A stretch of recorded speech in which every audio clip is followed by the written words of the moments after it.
Same time next year, or will we see you a couple of times in between? You know, listen, I've had a great time. I've enjoyed every moment, you know, and I love playing. So I'm definitely going to be playing in some small events, because to me that's just pure snooker. Here there's a lot going on, you know, and it's hard, you know, but I just love playing. So I'll definitely be playing in some smaller events, and we'll just see what goes on, you know. But you know, we'll see. But Sarah Beanie's job in property development is safe for now. You're not going to be going into that. It's still snooker that lights your fire, yeah? Well, I don't want it to be honest. I want to kind of balance it with doing other stuff. I realised that the year out I didn't really miss snooker. I just miss having something to do. So if I can balance it with other things, then that's the way forward for me. Because you know, you feel trapped sometimes when it's just snooker, and you know, I'm not good at dealing with all the emotions that comes with it. So sometimes I need something on the side just to chill me out a bit.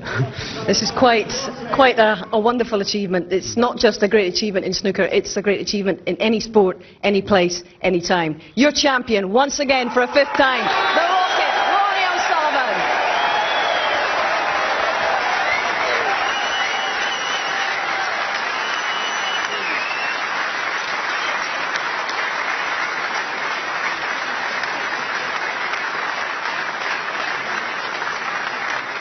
Well, ladies and gentlemen, please welcome your presentation party, Barry Orr, the head of public relations at Betfair, and Barry Hearn, the chairman of World Snooker.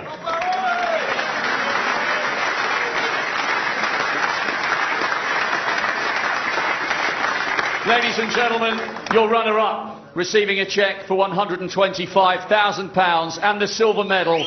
What a fabulous fortnight it's been for Barry Hawkins.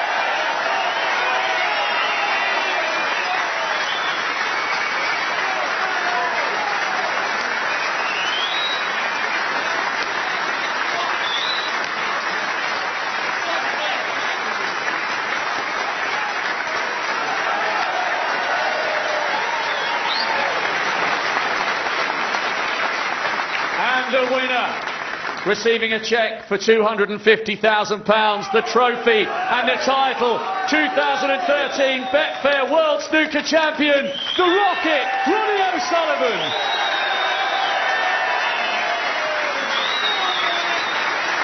Ladies and gentlemen, your champion, Ronnie O'Sullivan.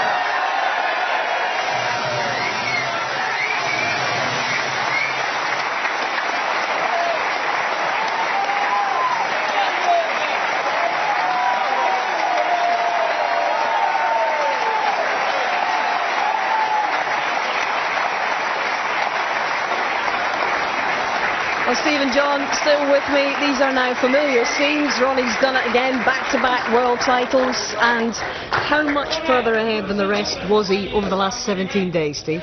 I think he played snooker to another level, and it's tough for the players to live with him when he's in any type of mental shape. And, you know, he could just come back again and do it all over again next year.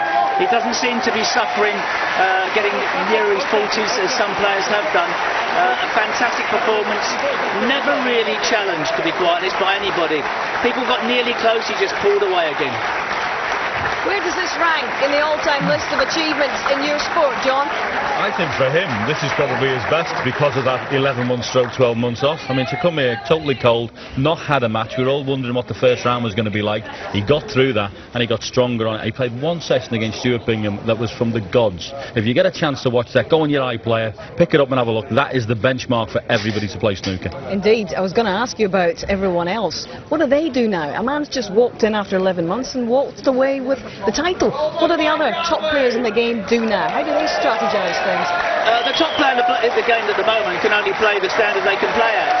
But somewhere is a 12-year-old kid who's watching, who at some stage in the future may even take the game to another level. I know it's hard to believe, and it may be a long, long time before, a bit like Bob Beamon's long jump record. But actually, somewhere down the line, somebody will be inspired enough to put in the hours of practice.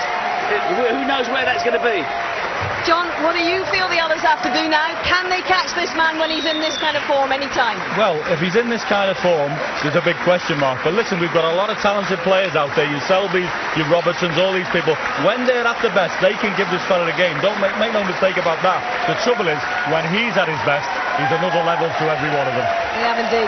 Steve, John, it's been an absolutely amazing championship. There's been so many twists and turns along the way, but there's one story that's dominated, and it's the story that we have here tonight. In your mind, Steve, you said it would take a superhuman effort to beat him, and he's proved that he's certainly human, all right. He's told us that he cracked up on a couple of occasions almost along the way, but he's been so focused, so determined this time. Yeah, I think he's shown great temperament, stronger temperament than we've ever seen before, and a side to his game that people doubted he ever had. But he's shown the ability, when pushed under pressure, to completely hold himself together, like no other player has, to be quite honest. Okay, gentlemen, it's been fascinating. It's been great. I think it's time we took the long rest, the three of us. Thank you very much for your company the last 17 days, and indeed thank you very much for yours. Well, it started out as Mission Impossible, but the rocket, for him, it's mission accomplished. From us all here in Sheffield. Good night.